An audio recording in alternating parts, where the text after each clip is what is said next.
प्यारे बच्चों नमस्कार। मैं आपका भाई सुंदर कुमार आपको पढ़ाने वाले हैं क्लास 10वीं का संस्कृत, जिसमें चैप्टर 6 है संस्कार। संस्कार को हम अगर वैसे मायने में बोले तो संस्कार को 5 भागों में बांटा गया, और जब भी मनुष्य को जीने के लिए संस्कार उसके अंदर होनी चाहिए। जब मनुष्य के अंदर संस्कार होता है तभी उसका जीवन सफल होगा, वरना आपका जीवन अच्छा नहीं जा सकता। क्योंकि संस्कार से ही हमारा आगे बढ़ने का मौका मिलता है। संस्कार पर ही जो भी व्यक्ति अगर जीवित आदमी है तो वो संस्कार के लिए ही जिंदा रहते हैं। अगर संस्कार उनके अंदर न हो तो उस आदमी को मर जाना ही अच्छा होता है। इसीलिए आपको भी संस्कार याद होना चाहिए। आप हम आज बताने वाले हैं संस्कार को 5 भागों में बांटा गया है। संस्कार को 5 भागों में बांटते हैं। पहला संस्कार होगा जन्म पूर्व, जन्म से पहले वाला संस्कार जन्म पूर्व। दूसरा संस्कार होगा शैशव, जो बच्चा को जन्म मिलता है तो जन्म के बाद का संस्कार को शैशव संस्कार करते हैं। उसके बाद जब बच्चा 5 साल का होता है तो शिक्षा ग्रहण करने लगता है तो शिक्षा संस्कार होता है। उसके बाद उसका विवाह हो जाता है, और विवाह होने के बाद उसका एक अंतिम संस्कार जो मृत्यु होता है। जब मनुष्य विवाह करता है तो वह गृहस्थ जीवन में प्रवेश कर जाता है। इसलिए इस संस्कार को सबसे कहने वाली बात है कि दो व्यक्ति को जोड़ने वाला संस्कार इसी संस्कार से हमारे जो पूर्वज ने अपने शादी करते हैं तो उस संस्कार में पति पत्नी का बंधन होता है, बस इसी संस्कार के अंदर रहता है। तो ये जन्म संस्कार को 3 भागों में बांटा गया है। पहला संस्कार होगा गर्भाधारण, दूसरा होगा पुंसवन, तीसरा होगा सीमांतोलन। सुनिए ना, बोले कब से चालू करें?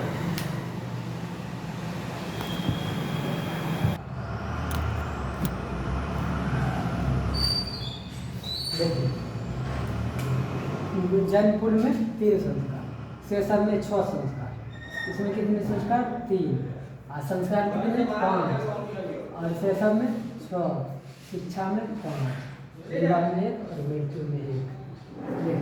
इसमें शैशव संस्कार में पहला कहेगा जाति कर्म,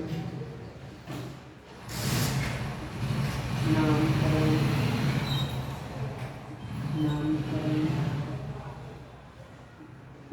निष्कर्मण, अन्नप्राशन,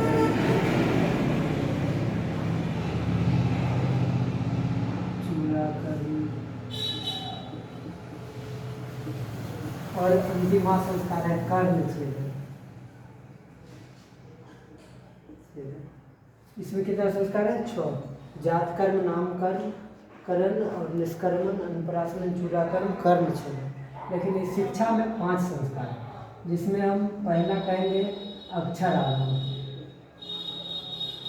क्या अक्षर आरंभ।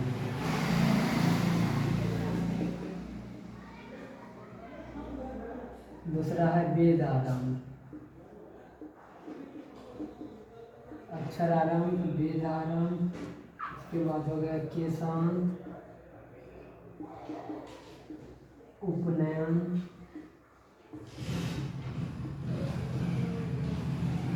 और अंतिम संस्कार हो जाएगा समापवर्तन। देखिए, संस्कार को आपके अंदर डेवलपमेंट कैसे होगा? जब जन्म लेंगे, जन्म से पहले कोई भी महिला प्रेगनेंसी में जाएगी, माने गर्भाधारण करेगी। उसके बाद उसको 5 महीना में बच्चा को हाथ पैर बनने के लिए तैयार हो जाता है। इसमें बताते हैं कि 5 महीना 5 से 6 महीना में पैर हाथ बनता है। इसीलिए उसके अंदर जो प्रक्रिया होती है उसे तोड़ने मैंने 9 महीना पूर्ते पूर्ते इनका जन्म होने वाली अवस्था हो जाता है।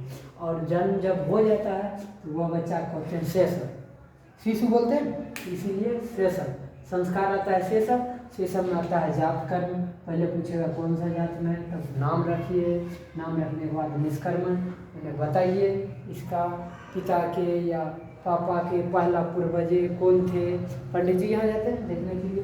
उसके बाद अन्नप्राशन, कोई भी अन्न को दान दिया जाता है, या चूड़ा कर्म और कर्म छेदन, कान को छेद देने वाला संस्कार। और अक्षर आरंभ में जब शिष्य अपने गुरु के घर जाता है और सबसे पहला दिन उसको गुरु जी फिर अक्षर को आरंभ करवाते हैं, उसके बाद वेद पढ़वाते हैं। उसके बाद इसी संस्कार में मुंडन आता है। गुरु उपदेश देते हैं कि आप अगर पढ़ते हैं तो पढ़ने के लिए हम जैसे उपदेश देते हैं कि आप पढ़िएगा तो अपने माता पिता को नाम ऊपर करिएगा, जिससे आपका माता पिता खुश रहेंगे और आपका माता पिता का नाम समाज में ऊंचा रहेगा। इसी तरह गुरु भी उपदेश देते हैं। और समापवर्तन संस्कार होने के बाद शिष्य अपना शादी करके विवाह संस्कार बन जाता है। गुरु के घर से समापवर्तन संस्कार के बाद शिष्य का विवाह होता है। विवाह संस्कार एक होते हैं, जिसमें आता है वर पक्ष का स्वागत, वर वधू का निरीक्षण, लाजा होम और 7 वचन, सप्तपदी और सिंदूरदान, कन्यादान, यह सब संस्कार विवाह संस्कार में आता है। और मृत्यु संस्कार एक होते हैं, जिसमें आदमी मर जाते हैं तो ये संस्कार कर दिया जाता है। आपका संस्कार कुल संस्कार 5 है। कुल संस्कार की संख्या 16 होगी। गिनिए तो कुल संस्कार की संख्या कितनी है? कुल संस्कार की संख्या 16। कैसे? 3 प्लस 6 प्लस 5 प्लस 1 प्लस 1 1 2 2 5 7 6 13 16। कुल संस्कार 16। इसको याद करने वाला ट्रिक देखिए कैसे बनता। हम कहेंगे ट्रिक कैसे बनता।